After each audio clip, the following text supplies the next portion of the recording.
ఏలూరు జిల్లా నూజివీడు నియోజకవర్గం ముసనూరు మండలం బలివే గ్రామంలో ఏర్పాటు చేసినటువంటి ప్రజా దర్బారు కార్యక్రమంలో గృహ నిర్మాణ మరియు సమాచార శాఖ మంత్రి కొలుసు పార్థసారథి పాల్గొన్నారు. ఈ కార్యక్రమంలో పాల్గొన్న మంత్రి ప్రజల వద్ద నుండి సమస్యలను అడిగి తెలుసుకున్నారు మరియు అర్జీలను స్వీకరించి సమస్యలను సాధ్యమైనంత త్వరలో పరిష్కరించేలా చూస్తామని తెలియజేశారు. అనంతరం మంత్రి కొలుసు పార్థసారథి విలేకరులతో మాట్లాడుతూ ప్రజా సమస్యల గురించి ప్రతి నియోజకవర్గంలో ఎమ్మెల్యేలు ప్రతి శుక్రవారం ప్రజా దర్బార్ ఏర్పాటు చేసి వారి సమస్యలను తీర్చేలా చూడాలని ముఖ్యమంత్రి చంద్రబాబు నాయుడు సూచించారని అన్నారు.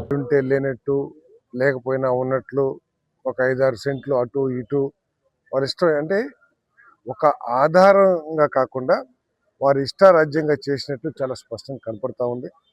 మరి వారంతా పేదవాళ్ళకి అధికారులు ఇంకెక్కువ బాధ్యతగా స్పందించాల్సిన అవసరం ఉంటుంది. ఎందుకంటే వారికి చట్టం పట్ల కానీ లేకపోతే విధి విధానాల పట్ల కానీ అవగాహన కొంచెం తక్కువ ఉంటుంది.